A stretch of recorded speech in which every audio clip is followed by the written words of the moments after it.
What do the jungle and your dinner plate have in common, more than you might think? When people talk about the carnivore diet, the jungle or rustic ways of eating, or even low-carb and ketogenic approaches, they often sound like different tribes.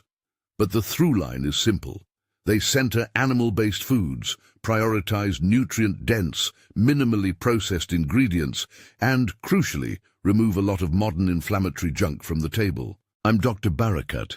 I see patients who have tried every trending plan, and I also see patterns. So let me walk you through what these diets actually are, why many people report big wins on them, and how to approach them in a practical, sustainable way without getting trapped in dogma. First, definitions. When I say carnivore, I mean a spectrum. At one end is a very strict approach, mostly animal flesh and animal fats, sometimes only meat and water. Another version allows eggs, limited dairy, and a little low-sugar fruit. Jungle or rustic diets often add traditional starchy roots or tubers and emphasize whole, unprocessed foods prepared simply. Think roast meat, roasted tubers, and wild harvested greens in the old-fashioned sense. Low-carb and ketogenic plans are distinct but overlapping. They limit carbohydrates to favor fat and protein for fuel and may include plant foods in moderation. What unites them is emphasis on animal protein and fats and a move away from ultra-processed foods, refined sugars, seed oils, and products engineered for shelf life and palatability rather than nutrition. If you want a simple checklist of real food swaps and a meal template to try for a week, check the link in the description. It's a short, practical guide to get started without overcomplicating things. Now, the core commonality matters because it explains a lot of the results people report. Animal foods are nutrient-dense. They supply complete proteins, bioavailable iron, zinc, B12, and fat-soluble vitamins in forms our bodies readily use. But more important, many people improve because of what they stop eating. Remove refined sugar, processed breads, sugary drinks, industrial seed oils, and hyperpalatable snack foods, and you remove a lot of the dietary triggers that drive blood sugar swings, inflammation, and overeating. Improvements in energy, sleep, cravings, and even some chronic symptoms often follow this simplification. That does not mean meat is a magic cure. It means that replacing highly processed calories with foods that contain more nutrients and fewer inflammatory additives can produce meaningful change. That brings me to a critique I raise often. The nutrition debate can be hypocritical. I've seen professional guidelines lambast ancestral or animal-based diets while simultaneously encouraging ultra-processed diet products or fortified snacks as convenient solutions.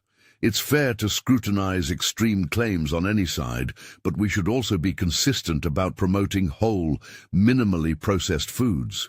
Pointing out problems in an ancestral approach while accepting packaged, engineered products as healthful, no matter the label, doesn't make sense from a public health perspective. Why do some people get dramatic benefits and others don't? Individual variability. We are not interchangeable metabolic machines. The gut microbiome and the gut-brain axis change how we respond to foods. Some people react badly to FODMAPs, fermentable sugars in certain vegetables, legumes and fruits, and feel better when those are limited. Others have intolerances, autoimmune triggers, or hormone-driven metabolic issues that change how their body handles carbohydrates and fats. Age, sex, exercise, sleep, stress, and even previous antibiotic use shape how someone responds to a given plan. Clinical experience and emerging research both point to the same idea. Personalization matters far more than any single best diet. Mechanistically, think of two effects working together. First, you reduce exposure to dietary agents that commonly provoke metabolic stress and low-grade inflammation. Refined carbs, excessive omega-6 seed oils, and alcohol. Second, you increase nutrient density and satiety through protein and fats, which stabilizes appetite and blood sugar. The combination improves metabolic markers for many people. But remember, improvement often comes from subtracting harmful elements and adding consistent, nourishing ones, not from faith in one food group as a cure-all. Let me give a short vignette without clinical detail. A middle-aged patient came to me exhausted, with poor sleep and blood sugar roller coasters after meals. We simplified his intake, removed sugary snacks and switched to whole food meals centered on protein, vegetables he tolerated, and home-cooked fats, and within weeks he felt steadier. We didn't proclaim the meat as a miracle. We changed the food environment, addressed sleep and stress, and monitored progress. That's the practical clinician's approach. Controlled change, observation and adjustment. Reintroduction and troubleshooting are where many people stumble. If you try a carnivore-like or low-carb plan and feel better, you'll eventually want to know which foods you can bring back. Do this slowly and intentionally. Keep a food and symptom diary. Reintroduce one food at a time and give it several days to observe any delayed reactions. Track sleep, bowel habits, skin, mood, and energy. If something feels off, remove it and reassess. For complex cases, suspected autoimmune reactions, persistent GI symptoms, or significant metabolic disease, work with a clinician who can help interpret labs and guide safe reintroduction. Tests like targeted elimination challenges, basic labs, and even referral to a gastroenterologist or dietitian can be appropriate when symptoms are severe. Sustainability is the final test. The best dietary pattern is the one you can maintain over decades, not something you survive for 4 weeks. That requires psychological realism.